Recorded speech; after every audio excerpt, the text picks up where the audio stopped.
What's going on, everyone? So Los Angeles Lakers are officially in the offseason. Their season is done. It sucks. It hurts. It's unfortunate. I was really hopeful that this year could be different. You look at the offseason, it was like, man, there's so much optimism, so much excitement, so much hope, so much belief. And unfortunately, we ran into that mountain that is Denver, and they sent us home. The offseason hasn't officially began, right?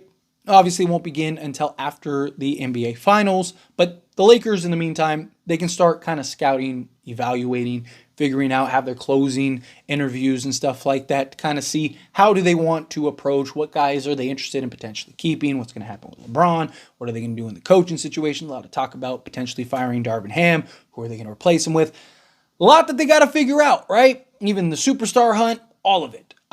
It's going to be a wild ride, so make sure you strap in and you tune in, subscribe to the channel, like this video, because we're going to talk about all of it. We're going to have a lot of things to go over over the course of this offseason. So I'm excited for this next chapter, this next step into the offseason. I hope you are as well, and then hopefully next year we can go win an NBA championship, right? But I wanted to kind of talk about the players that could potentially bleed over into next season.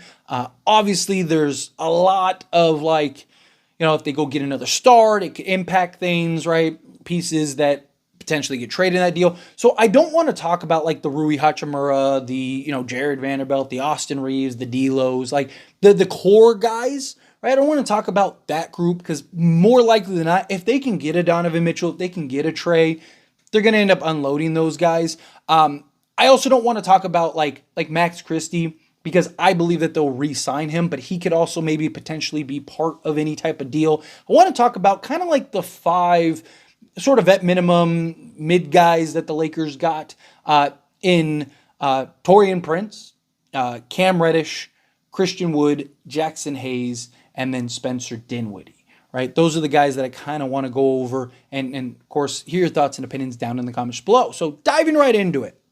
Let's start with Taurean Prince, because I thought he was the best and most consistent out of all of them. I thought he had a very good year for the Lakers. Very good. I thought he was everything we could have hoped for and then some. The issue is that Darvin Ham played him so much and such heavy minutes that he kind of just put a bad taste in everyone's mouth in regard to Taurean Prince, but it had nothing to do with Taurean Prince, right? Taurean Prince did his job. He was just playing the minutes that was given to him. He was, one of our more consistent veteran guys. He was big. Even in that Denver series, he was great. I mean, there was a point where he had 20 of our 20 bench points and just, again, was a solid veteran off the bench that I thought was a real fixture and can continue to be. I actually would love to keep Taurean Prince for next season. I think you could always use that savvy vet that can play multiple positions, can play multiple roles, but also hit the shot and play off of whoever you get. Even if the Lakers do go and end up landing a Donovan Mitchell or a Trae Young or something like that, to have another shooter that you could throw out there alongside those guys would just add another layer. So Taurean Prince, more than anybody, I would really like to keep. I'd really like to have stick around and potentially be a long-term Laker, right? I really like what I saw from him, his hustle, his energy, him not settling, him finishing and getting to the basket, right? He just does a lot of good things. Now, is he the perfect player? No, of course not, but he's cheap. He's, I thought, outperformed his value. And I do think with the right coach and the right position and the right situation, I do think he's a guy that can have a real impact for the Lakers. So he's a guy that I really genuinely hope sticks around and is able to kind of find his home here with the Lakers. I think he played really well off of LeBron.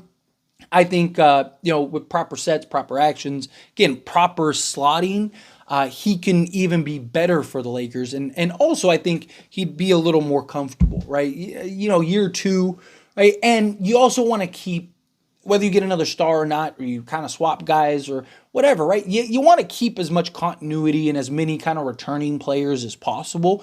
And so, given that, D'Lo, he could opt in or out. Even if he opts in, he probably gets traded. Rui and Reeves, all these guys could potentially get traded. If you can keep kind of a veteran guy that could be kind of a glue guy, kind of be, a guy that's willing to kind of do the dirty work and play whatever role is asked and given of him and actually tries out there, I think he's perfect for that, and I really would like to see him stick around for another year.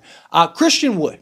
Now, Christian Wood is a big question mark because does he stick around for a vet minimum again, right? That's a real question because he does have a player out, so he could, given the injuries, right, and the kind of role he played this year where he was kind of inconsistent, although I think a lot of that had to do with Darvin Ham, right? Like Rui Hachimura, Christian Wood, and Spencer Dinwiddie were the three guys that drove me insane, not because of them, but because of Darvin Ham. And I felt Darvin really underutilized all three of those players. And Christian Wood was one of those guys that I really wish were better properly utilized. Darvin Ham utilized him as basically a 3-and-D wing as opposed to a guy that is excellent on the block and can go get you 15 to 20 a night, right? Darvin used him as a guy that can shoot threes. Oh, and he could play towards the basket at times, rather than a guy that plays towards the basket and on occasion could step out and shoot the three ball, right? I think Christian Wood has a ton of versatility and has a ton of, if he's properly utilized, can have a big impact on this Lakers team.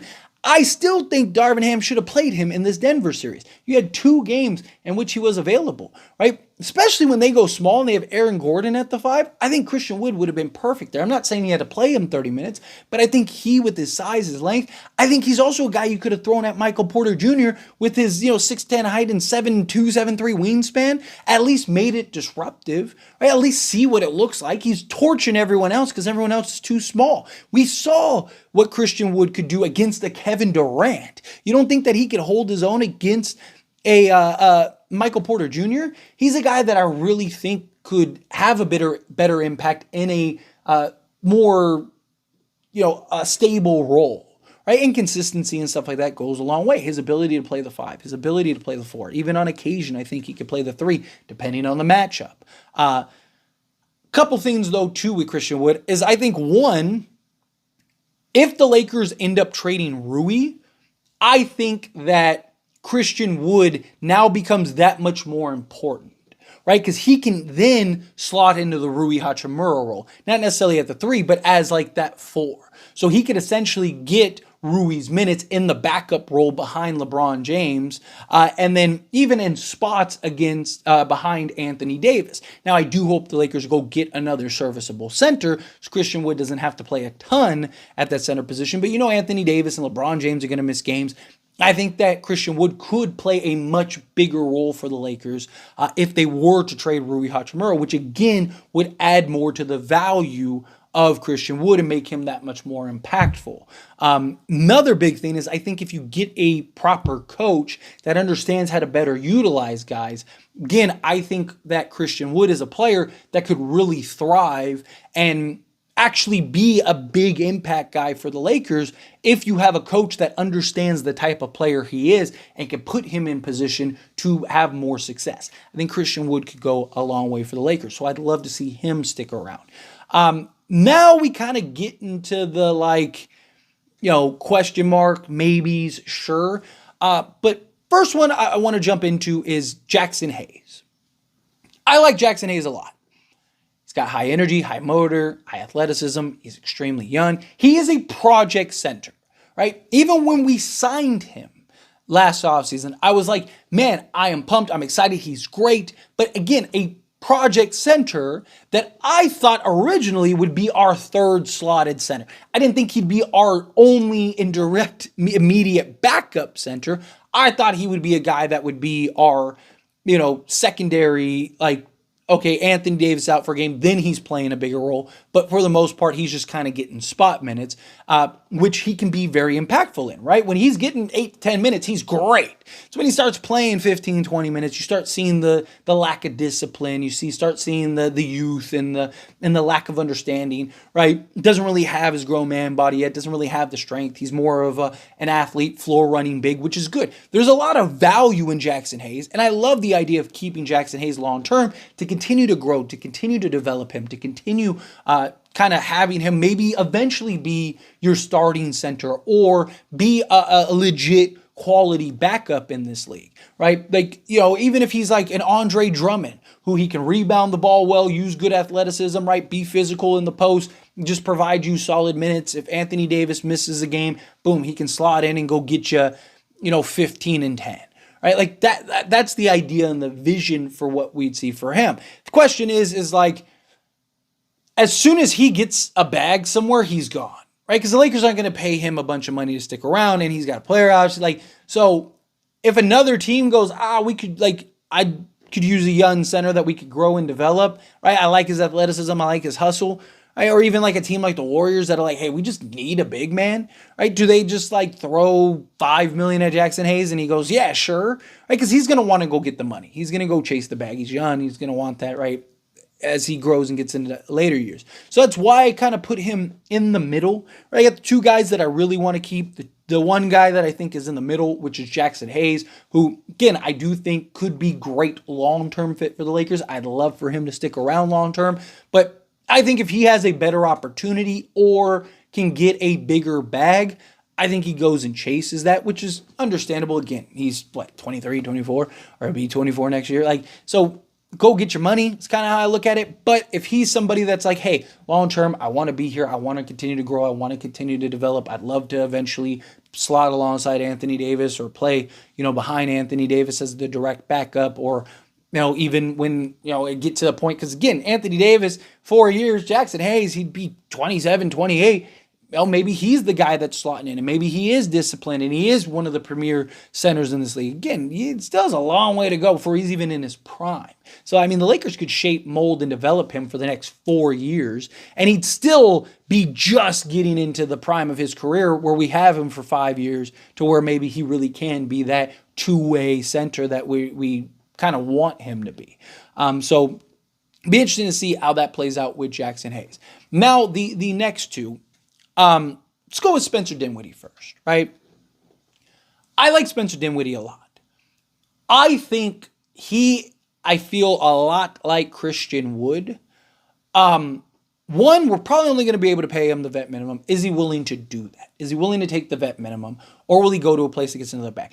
I don't necessarily think somebody's going to pay him 18, 20 million again, but I could see a team maybe giving him 10, maybe giving him like the mid-level, right? Especially a team that could use a playmaker, especially a team that maybe could use somebody that can, be a quality bench player, whatever, right? Like, I could see a team potentially giving him a little extra money, giving him a little extra bump, a little extra boost. Even a team like Phoenix, right? Maybe they look at it and go, hey, we can't give you the money, but we can give you a starting role. Right? Would you rather come off the bench, or would you rather be a starter alongside Bradley Beal, Kevin Durant, Devin Booker, and, because we need a playmaker. We need somebody like you that can play both sides, right? So you could see maybe a team kind of enticing him, although he's always wanted to play for the Lakers. He's always wanted to be a Laker. I know a lot of people are really disappointed and down on Spencer Dinwiddie. I know a lot of people don't really like Spencer Dinwiddie right now and feel like he was pointless and kind of a useless player out there.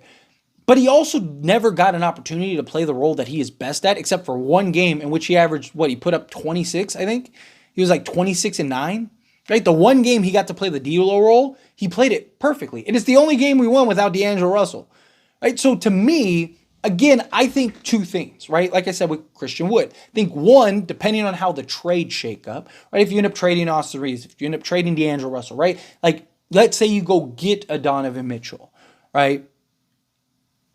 And you traded Austin Reeves and D'Lo walked, and right, it's like, man, do you go to Spencer Dinwiddie and say, hey, right, we need you now, right? We actually need you to start.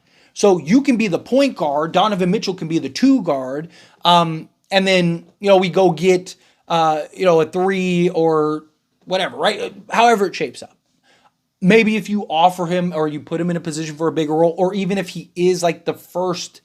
Let's say you trade Gabe Vincent, right? Let's say you let's say you go and get Trae Young, right? And you trade Rui Reeves and Gabe Vincent. Well, you're going to need another playmaker besides Trae Young. It's like, hey, Spence, you can come in. You could be the first playmaker, play that D'Lo role. You could be the primary ball handler off the bench, especially if you go get a new coach that understands the type of player Spencer Dinwiddie is. And it's like, hey, Spence, right? Like Darvin Ham hated how he utilized you, right? I think I can properly utilize you, play you the way that you are best, and really kind of suck out the best of you, pause, but, get my point, right? Like, terrible choice of phrasing, but nonetheless, right? Like, you get, like, I think that with the proper coach that has an understanding of the type of player Spencer Dinwiddie is, I do think that he could play a big role and be a big catalyst for the Lakers. And it's like, hey, no, I'm going to give you the proper opportunity. I'm going to play you in the proper role. You're going to have the ball in your hands. You're going to get to make plays. You're going to get to be the primary guy, right?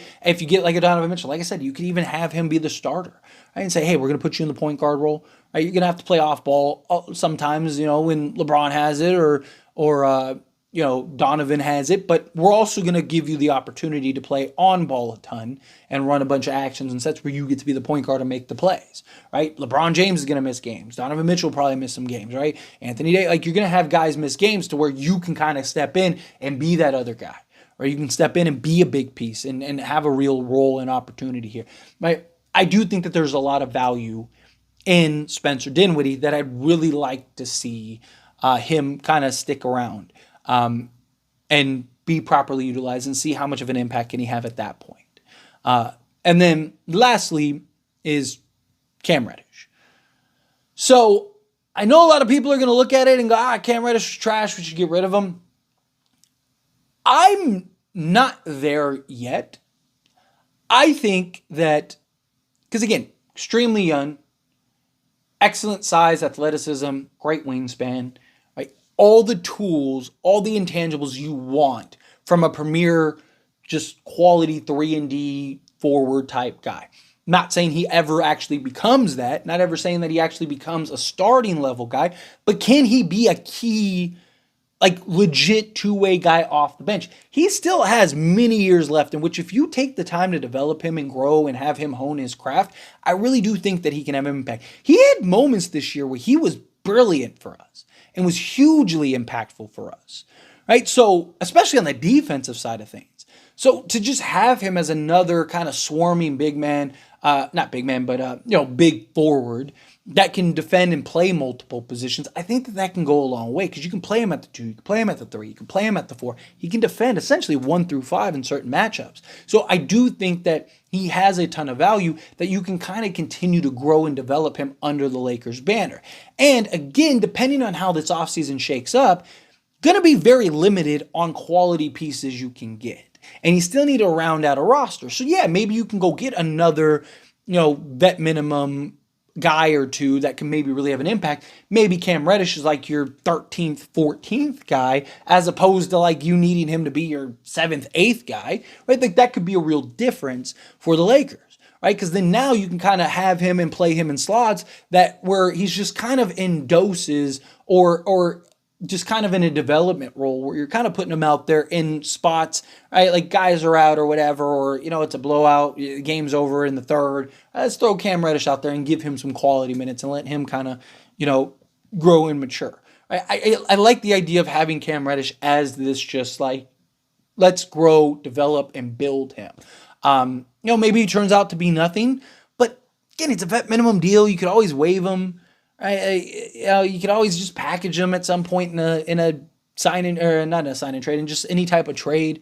And you have flexibility in that regard.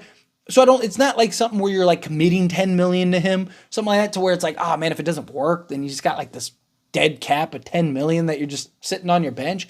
No, it's it's a vet minimum guy. You're always going to have 1 or 2, if not several vet minimum guys that aren't going to play anyway, because you still need to round out your roster. So to me, if you can keep Cam Reddish and kind of have him be a development guy, and again, I think a lot of it has to do with fit and role. Right? If you get a proper coach that understands how to properly utilize Cam Reddish and how to kind of use him in a proper manner, right? Like Jared Vanderbilt, you saw Vando, they were utilizing, he became effective on the offensive side. Not because he could shoot great or anything, and Cam Reddish actually shoots better than Jared Vanderbilt, but they would have Jared Vanderbilt be and set as the screener, and then kind of be the roll man, put him in the dunker spot, have him constantly moving without the basketball, right? Being the baseline, backdoor, right? And then you could run a lot of those same things with Cam Reddish and use his size, his athleticism, and his explosiveness to kind of make him a quality offensive piece, right? He's also a guy that you can give the ball and he can put it on the deck and kind of get to the basket at times. So again, that's why I kind of put him towards the back. If we kept him, great. If we lost him, I don't think it's a huge deal. but can't really train height, athleticism, right? Obviously, he's had his injury issues over the course of his career. But again, if you're playing him in a limited role where you're just kind of asking him like, hey, I just need you, 10 minutes a game to just hone on the defense side, I think that could really go a long way. But anyway, as always, this is a discussion. I pass the question on you. Let me know your thoughts and opinions down in the comments below. What do you think? How do you feel? What are your thoughts? Do you like the idea of keeping these 5 guys? Is there any, would you keep, say Prince and Wood and that's it? Let everyone else go? Would you keep, Wood, Prince, and Hayes? Again, whatever your thoughts are, I'd love to hear it. So let me know down in the comments below. That being said, if you haven't liked this video, hit that like button. Helps me a lot. So me enjoy these types of videos, and I truly appreciate it. Not subscribe channel, hit that subscribe button. Turn on the bell notifications. Appreciate y'all. See you in the next one. Thank you.